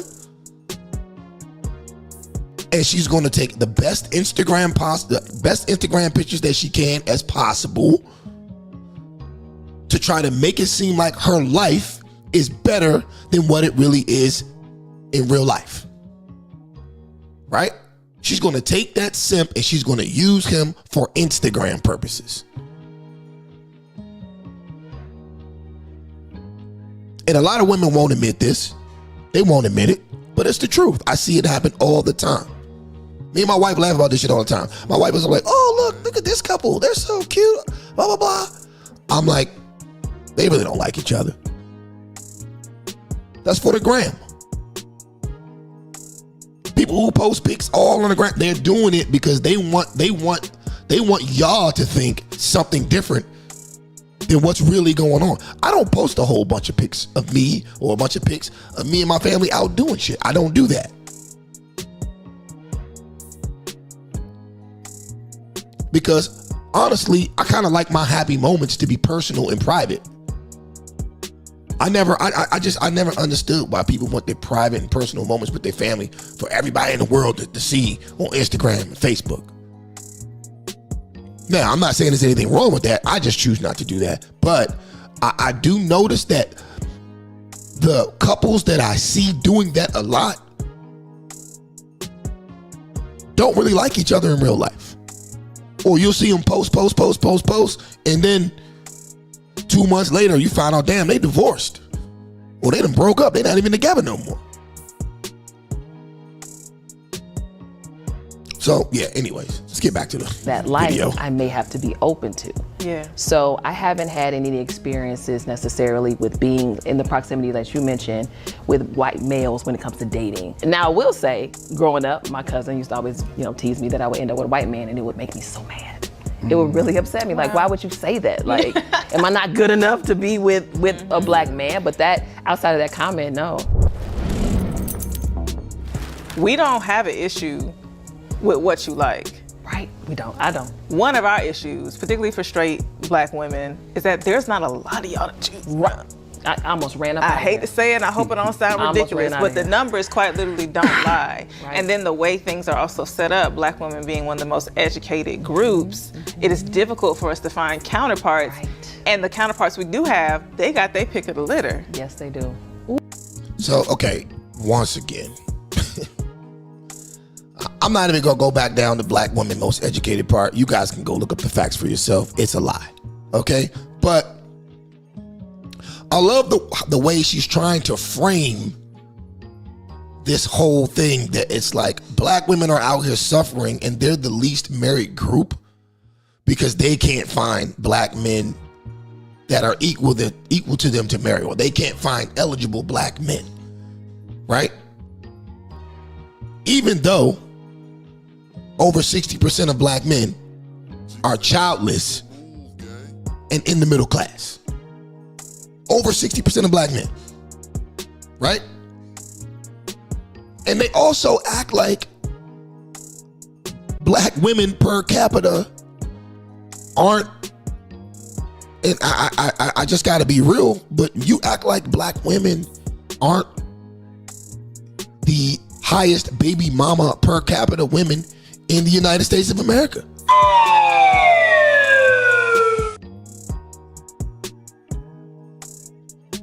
A lot of y'all come with a lot of baggage.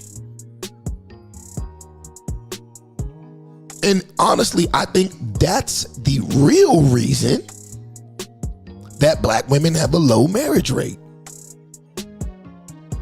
And it's funny because they talk about, we'll have to try white guys. They act like white guys are beating down the door to get a sassy black woman. That's just not the truth. White men are not beating down the door for that. As a matter of fact, no one's beating down the door for it. That's why 1 in 4 of you,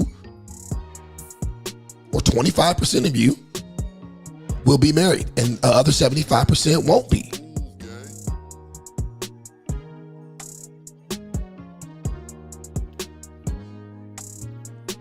So to sit up here and make it seem like it's black, they can't find eligible black men. No, it's not that they can't find eligible black men. It's that the black men who are about their business don't want to put up with your bullshit. If I'm 41 years old, right? But I'm married. I'm married to a woman that's my age. We have 4 kids together. I'm in a whole different situation than most people. But if I was a single man at 41 years old, making the type of money that I make, I wouldn't even look at a woman past the age of 29. I wouldn't. Now, I'm not saying I wouldn't have relations with women older than 29, 30, 40, whatever, even 50. I'm not saying I wouldn't do that. But to be in a relationship with a woman that's 39 years old, especially one that's doing all that talking, hell no. You're setting yourself up for failure, fellas. You're setting yourself up for failure.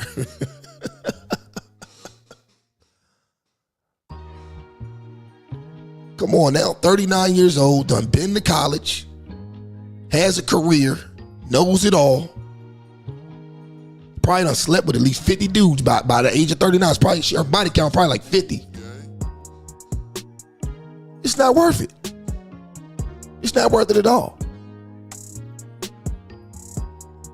So I think if black women focused more on marriage, okay, it's two things they need to focus on while they're in their 20s, right? Focus more on marriage and focus more on birth control. Because if you focused on what men want while you're in your 20s, instead of acting like you're God's gift to the universe, then you would be married at higher rates. You would be married at the same rate as the Indians and the Asians. You would be married because those groups of women focus on marriage young while they're at their peak. They focus on getting a husband, having a family. You guys focus on brunch, trips to Greece, and your careers in your 20s and 30s. And then by the time you're 38, 39, you turn around and say, oh, where are all the good men at? They're chasing 20s. They're chasing women in their 20s.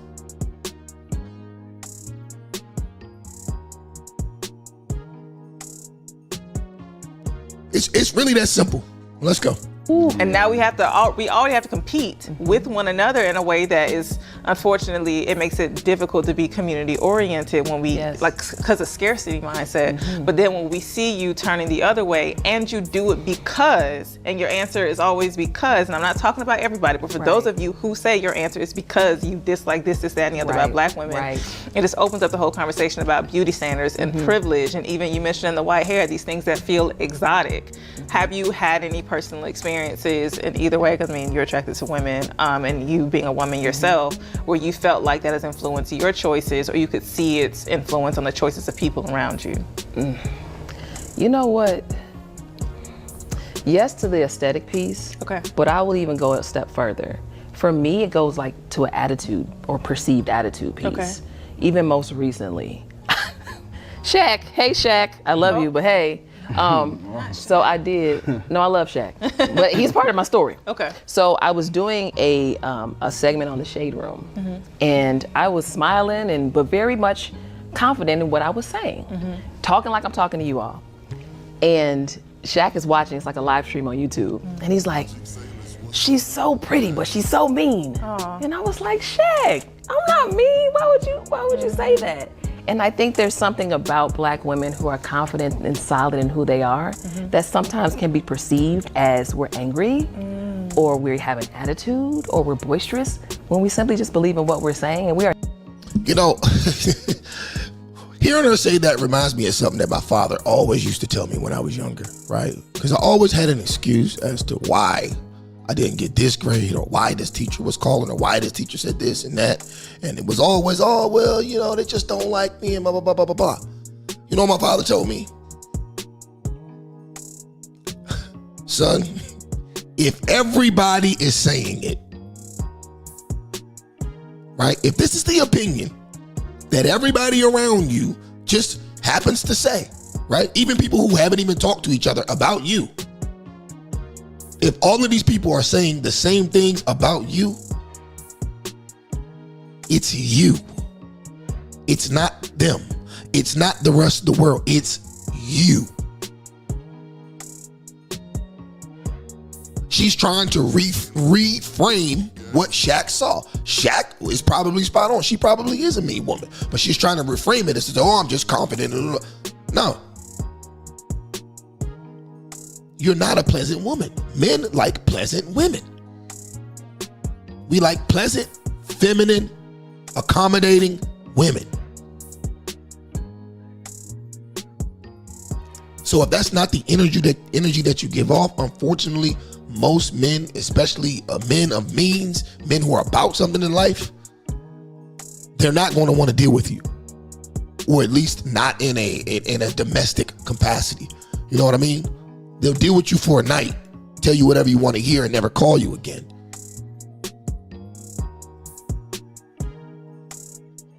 But if you're looking for a man to scoop you up with the hopes of marriage, you can't go about it like a lot of these women do. And that's the problem that they have.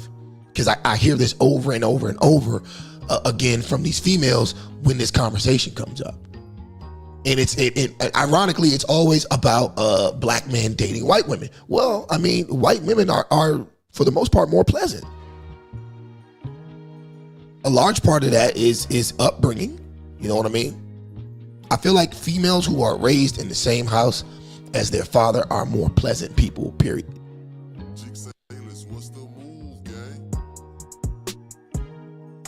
So, two-parent households, like I said earlier in the show, that's the answer to all of this shit. We naturally emote differently than other races of women anyway. Right. So for me, it's been more of that. I'm taller, so I kind of have a presence about me with that. The aesthetic piece, I haven't gotten to that point yet, to be honest with you. I haven't gotten to that point of insecurity yet because I'm still dealing with what I just talked to you about. You don't need to get there. It's You know not what I'm like saying? you I don't want to get there, but Yeah. I do think sometimes just the confidence, Yeah. the assertiveness, Mhm. it can be a little You're not wrong. off-putting. Intimidating. Yeah. So I think that's the intimidation piece is what And I've dealt even with heard more that, than and I'm gonna let you answer, but I've even heard that specifically in the whole like comparison piece, white women being softer Yes. or more malleable or amicable or amenable Yeah. to particularly black men leading, but also to my point earlier, it's not a whole lot of y'all left. And, not. and in the y'all that's left, It's not. how many y'all that can lead? I don't know It's what even it by a is. smaller margin. But anyway, go ahead. Well, I Beyonce. just think Now, listen to this cowardly response. Instead of putting both of these women in their place and telling them what the actual problem is, he's going to double down on stupid and blame men himself. listening to what you're saying, and it's like all these attributes that black women have that people want to kind of rein in. If you was Latina, sexy. So it's like that get hard too, and also too, it's like we get, we curate our feeds on social media to our interests. So my interest, I want to see what black folks on. So I don't know what other communities doing what they talk about, but I know when it comes to men talking about women, the only people I see publicly degraded all the time, no matter what, is black women. So it's like I said, I was hyper aware of this young though, because I'm light skinned, both my sisters brown skin, dark skin. So I would just see how people would approach us like, oh my God, you got such nice hair, and and then look at my sister and be like, and I'm like, hold on, cuz, like, what's up? So I always been hyper aware because of the differences between me and my sisters in appearance. But I also never liked that I never liked that stuff. You know what I'm saying? But because it's like, they look like my mama. So like, I don't understand what the problem is. But the louder people get when it comes to black women about like, you too loud, you too to do. And then when you compare it to other women, it just seemed like they were a little bit more contained and controlled. But like I said, when you start talking about Spanish women, then that attitude is sexy. Oh, yo, I had a Spanish girl, she was finna stab me, it was hot, like woo woo woo. Spanish women cook. If you're at a barbecue with a Spanish woman, the first thing they're gonna do is go to the food and make you a fucking plate, grab you a Corona, pop the motherfucker for you, and make sure that you're served. Granted, depending on what ethnicity of Hispanic woman, yes, a lot of them do have fiery attitudes, but that's not the case with every Hispanic woman. But I like how he just tried to frame that like, oh, Hispanic women have an attitude and black men, come on, bro.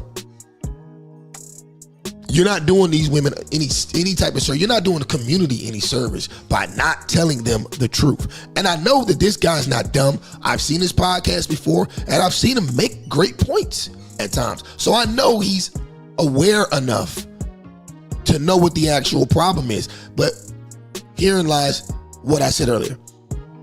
Black men are too afraid to go against the grain. They don't want to get canceled. So they'll say anything just to keep black women quiet. Listen to this clown. That's crazy. It's crazy, Wow. right? Wow. But like seeing grown men act like that, I'm like, hey, brother, what we doing? Because it's like, I ain't saying you can't have other preferences. I'm saying I'm a Panthers fan. And if you ask me why I'm a Panthers fan, I ain't gonna say because I hate the Falcons. Yes. So it don't make sense. Yeah. All right, so I want to move on to the. All right, and on that note, we're 2 hours in, so I'm just gonna say it like this, man. Black men, we gotta get off the Democrat plantation. Okay? We gotta get off the Democrat plantation. It's a really, really bad look. Okay? We are literally the laughingstock of all the men across the world. We are the only group of men who are led by and follow behind our women en masse. Okay? And as a result, our community is in last place in almost every relevant socioeconomic statistic. There is no place for a heterosexual black man in the Democratic Party. Anytime you see a black man on a liberal network or at the forefront of most Democratic or Democratic adjacent institutions, he's either a former rapper, a thug, a degenerate, or he's an alphabet warrior. Either way, it's never an accurate depiction of the everyday, law-abiding, hard-working, tax-paying black man.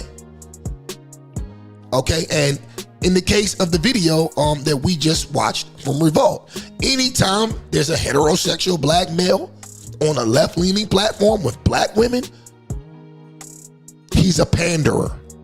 Okay? He's a panderer and is so scared of being canceled that he'll just let the women contradict themselves, say any old crazy generalization about black men that they want, and will never even hint at trying to hold them accountable. And for those reasons, it's why I can't vote the way you niggas vote. I can't raise my children the way you niggas raise your children. And I can't subject myself to the types of programming that you niggas ascribe to. To sum it up, I can't be a participant in the current state of black culture. Why? Because it's a proven failure. Black culture is a proven failure. You niggas got Stockholm syndrome, as a matter of fact, when it comes to this toxic culture, because you can't get enough of it. But me, I choose peace. I choose stability. I choose structure, and I choose growth. So if that means raising my family in sort of an isolated manner from black culture, then I'll just have to do what I have to do.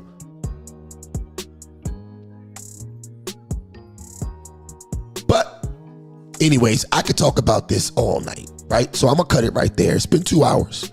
I want to remind you guys that if you're watching on YouTube, Facebook, X, Instagram, whatever you're watching on, do me a favor, hit that like button, hit that subscribe button, tap that notification bell, and select all. Also, I want to remind you, if you're watching live, I want to hear what you think in the live chat below. If you're watching the replay, don't forget to comment in the comment section below. Because I think tonight's discussion was very important. And I really want to hear what you guys have to say. But anyways, that's all I got for you tonight. going to try to come back at you tomorrow. I got a couple other things I want to talk about. So on that note, always remember, tripping ain't easy, but somebody's got to do it. Peace out. Catch you on the next one.